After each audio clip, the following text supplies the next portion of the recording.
As you use your S340 in the field, there are wear parts, they're packings that are in the piston assembly that will ultimately wear out and need replacement. What we're going to do today is the process to remove the lower cylinder assembly, replace the expendable parts, and put the machine back together. Now we all know that this throat seal stays in constant contact with the throat seal liquid at the top. If you keep the throat seal liquid in there, this will last much longer. Again, if you take your pump apart every day and clean all of the concrete cement off of it, the lower packing will last a long time too. Keep in mind that if you don't clean it properly every day, these parts wear out very quickly. If you do, they'll last you several months. Again, whenever we're working with electrical equipment, we want to make sure that it's unplugged and off. So we're simply going to remove the lower assembly. We're taking off the valve. We are going to remove the hopper.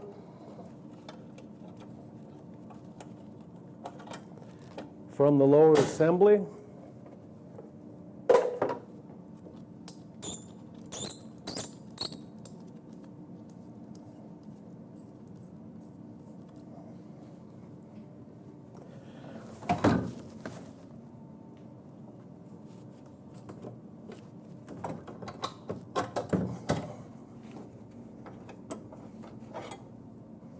I always put my pins back in the toolbox. You're usually not in this clean of an environment. You're usually on a job sometimes, and if these pins get lost very easily in the dirt and the mud, so every time I take a pin off, I put it in the toolbox so I have it readily available.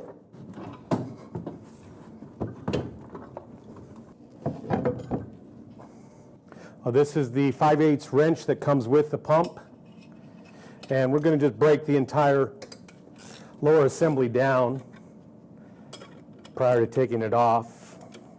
Now remember from my other videos, you want to hold your hand on one of the clamps so we don't drop the lower assembly.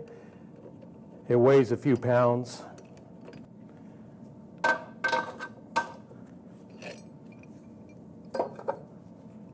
So you simply hold it up and then drop it.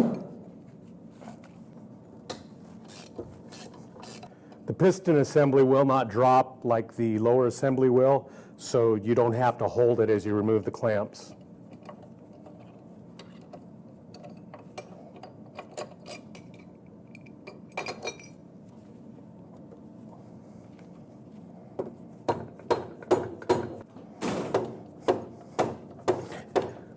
Again, we want to remember to always use a rubber or plastic hammer.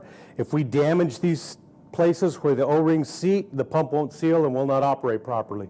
So you always want to use a plastic or rubber hammer. This is one of the parts we're replacing. There's another one inside. This is a jam nut here that simply loosens. Take it all the way down, and then this entire assembly will spin out.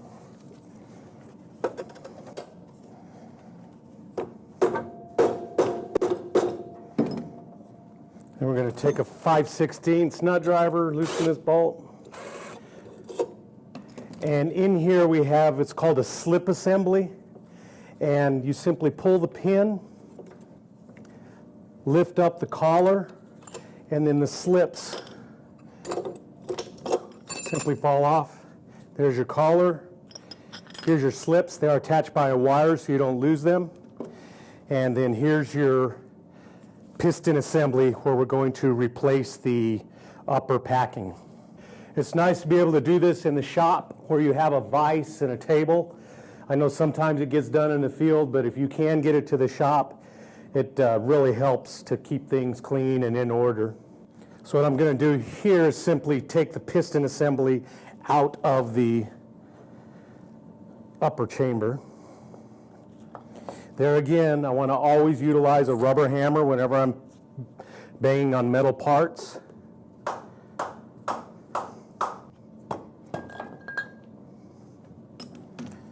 So this is the piston assembly, and this is the cylinder assembly.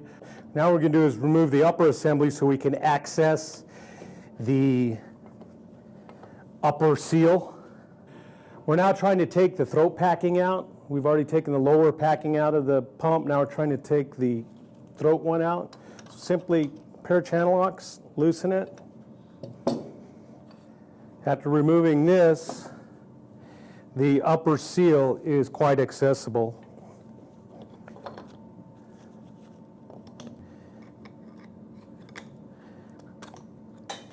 This is the piece that we're replacing. This seals on the upper cylinder assembly.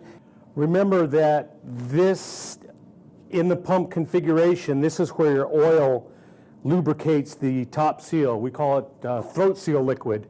And if you squirt it in the top, it will come down and rest on here. And that keeps this upper packing from wearing out due to friction or mud getting in there. So that's always in oil. How much oil is too much? I don't know. I squirt it in. Every time I think about it when I'm pumping throughout the day, I'll squirt some oil in there. The oil's not very expensive, and it's a lot, it's preventive maintenance to keep from having to change these packings all the time. This is the first packing that wears out. It'll start to leak here, and mud will come out of the top, and that's how you know it's time to replace it. That said, you want to be careful to not get water in there. Remember, this is a reservoir that has oil in here, and if you get water in there, water is heavier than oil, and it will sink to the bottom, and then your oil is no longer lubricating, it's just floating on top of the water. So as we pull this apart, you notice there's a lot of mud in there and old caked on mud. We definitely want to get that all cleaned out. It takes a little while. You want to use a screwdriver or a scraper or something in there to get it all cleaned out so that everything mates properly. Be careful. Remember, if you're using a metal object against a metal object, there is a chance that you could scrape the metal. So you want to be very careful with it.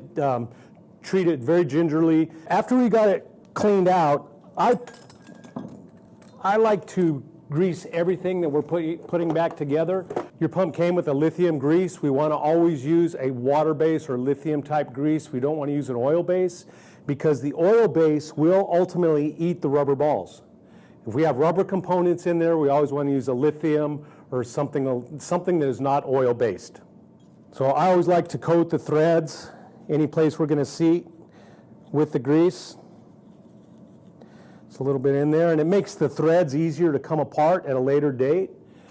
When we get a complete packing system, you're going to get the throat packing, you're going to get the piston packing, and typically you'll get new balls and then new O-rings.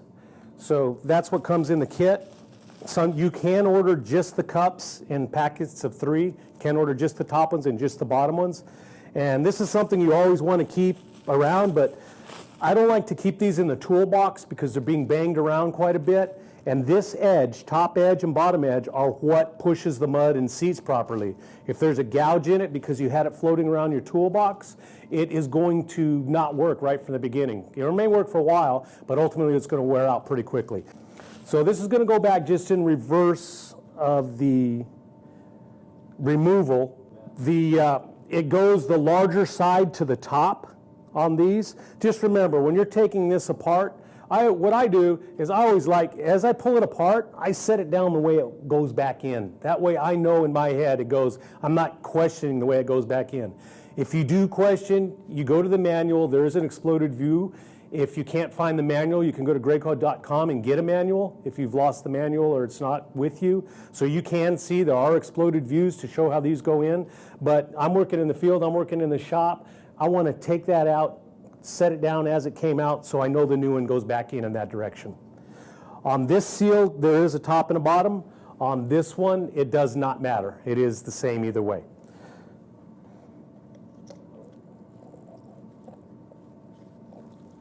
There again, plastic component. If you need to get it down with some type of tool, make sure you're using a plastic tool of some kind to get it down where it needs to be. Don't put a screwdriver on it and hit it with a screwdriver. You're going to damage it. And there again, you just put a new packing in and it's already damaged before you start pumping. Whenever you're clamping these in a vise, remember this is a O shape. and it will bend if you crank on this vise, especially a vise of this size with this kind of torque on it. It'll bend, you'll make it an egg shape, so you just want it to be in there. You don't want to tighten too much with the vise. We're just trying to hold it in there. Now we're going in, we're making sure all mating surfaces are clean. I had already put some grease on there, but let's put a little bit on the threads. How much is too much? There is not too much. You can put too little, but you can't put too much. We're going to put a little grease on there, and then we're simply going to tighten this down. And we don't want to tighten this too tight. If we tighten it too tight, we're going to damage the seal that's in there. This is metal, plastic, metal, so you can actually damage it. So we just want it good and snug. Remember that before we put it back together, we always want to crank this jam nut down to the lower portion. And this will be readily evident here in a minute when I put it back together. We tighten this snug, but not real tight. After we get it back together, we're going to pump water to test it. And if it is leaking out of the top, you can simply take a hammer and a punch and just tighten this up a little bit, just by hitting on these, and it should stop that leaking if everything went back together properly. So the reason we put this lock nut all the way down is going to be very apparent here in a second. So we're going to, again, put a little grease on our threads.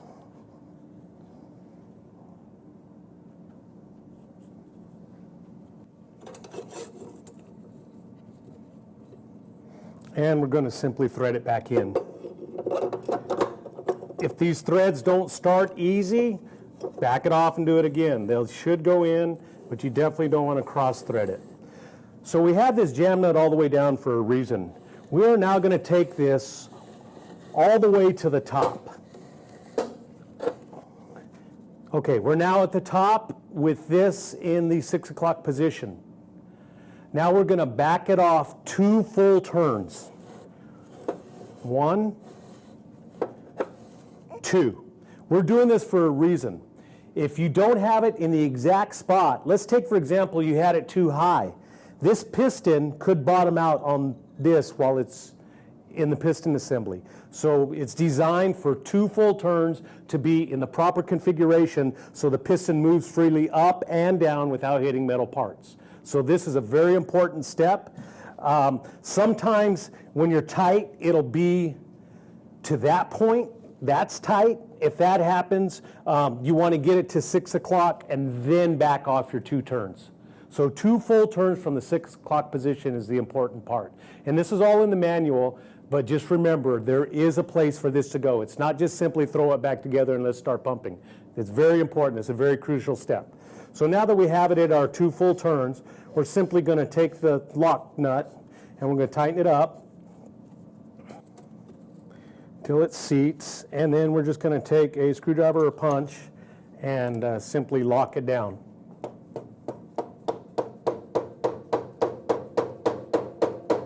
If when you start pumping this is loose, just remember you can come at any time with a hammer and a chisel and tighten this up. It'll usually stay like that. Okay, so that's ready to go. We're ready to rebuild our piston now before we go back in.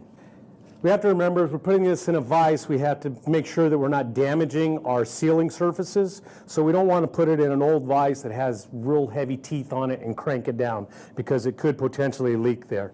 What I like to do is put the vise on the bottom nut. What we're trying to do is take this nut off to remove this packing assembly. So I like to put it on the nut itself. I have the nut clamped in the vise, and now I'm going to back the upper cylinder assembly off. Again, this has been in mud, so it's usually pretty snug, pretty tight. But if you have the proper tools to hold it, it's pretty easy. So now we remove that, and we are going to remove the packing, the lower packing. This is the part we're replacing. Okay. As I mentioned before, you do get balls with a new complete packing assembly. If your ball is not nicked and is still in pretty good condition, you can still use it. If it does have a lot of wear on it, you can replace it. In order to take this ball out, There's a 5/8 wrench. Remember our 5/8 wrench that comes with the pump works for all of the bolts you have to take off with the pump, being the ball stop as well as the clamps for the pump assembly. We're going to tighten this on the square. Again, we're going to try and keep the vise and tools off of the sealing assembly where the pump seals, because we do not want to scratch that. We want our pump to last a long time.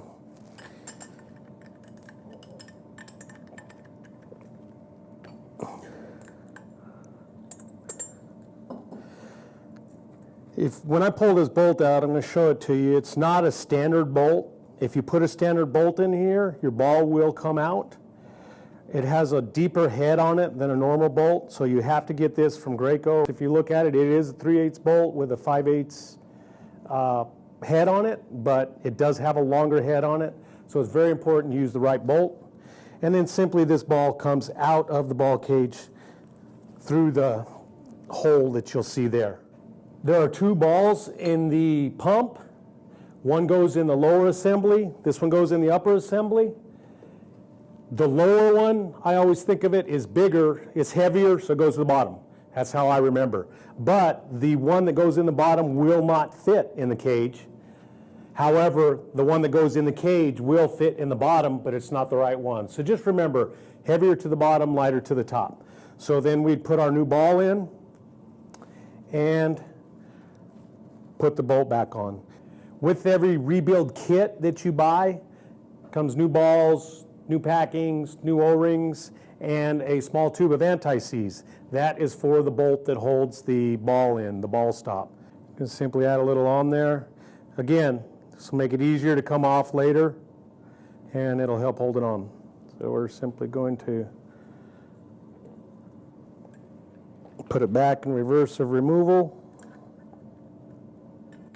Remember that if you lose this bolt, it is not a standard bolt, and you cannot simply go down to the hardware store to buy a new one. You have to get it from Graco. It is specific for this pump.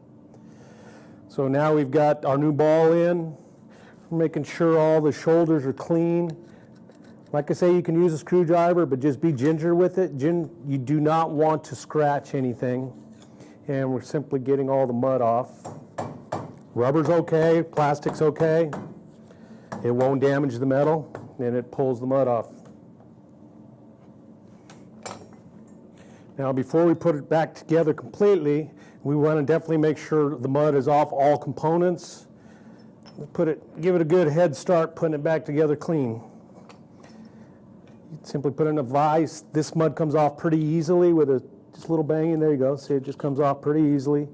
Make sure all mating surfaces do not have any dried mud on them, because it will hinder the operation of the pump. So we're simply going to get that cleaned up a little bit. And we know we're good. Sometimes you can use a wire wheel, but usually it comes off pretty easy with a screwdriver or a stick or a rubber hammer. Remember I said there's no top or bottom to this. It simply goes on. And then we're going to use our lithium grease again on all threads.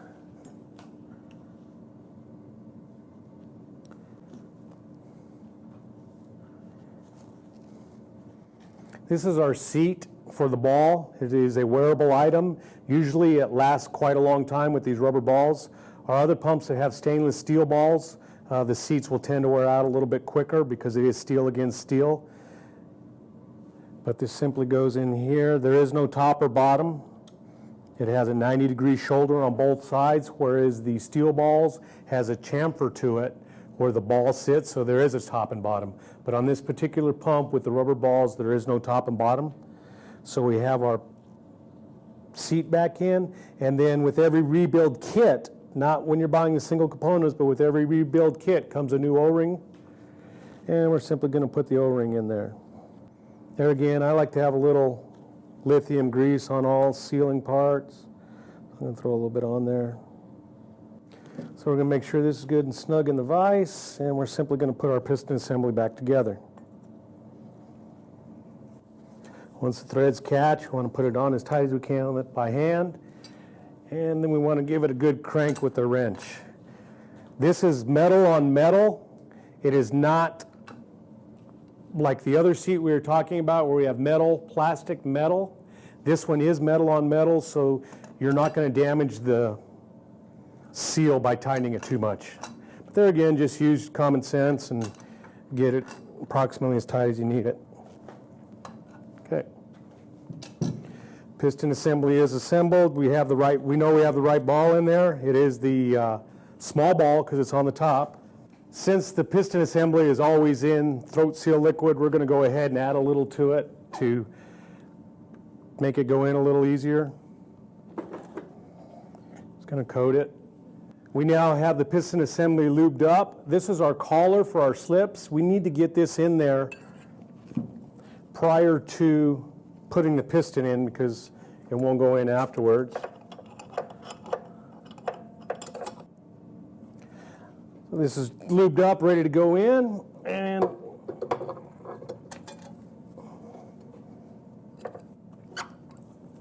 we're going to push it up to where it seats there properly. Now we'd use this pin just to hold that collar up. We're going to go ahead and pull that out. We don't need it there anymore. These slips can be a little tricky to get in sometimes because you have to hold the collar up as you do it. But once you do it a couple times, you'll get it. They're a little tricky to get in, but once they get in, they'll fall into place. You'll see there's no gap in them, and you'll know it's in because the collar will fit over them. If they're not in properly, the collar will not fit over. So now that they're in, simply drop the collar, pin is back in, and we're ready to go. So we are going to, of course, put some oil in it because it takes oil all the time. And put the safety guard back on. Remember, you always want this safety guard on. You don't want people with their fingers in there. It will pinch them. So now you'll simply put your pump back together as you do on a daily basis when you're cleaning it, and it's ready to go until the next time you have to replace your packings.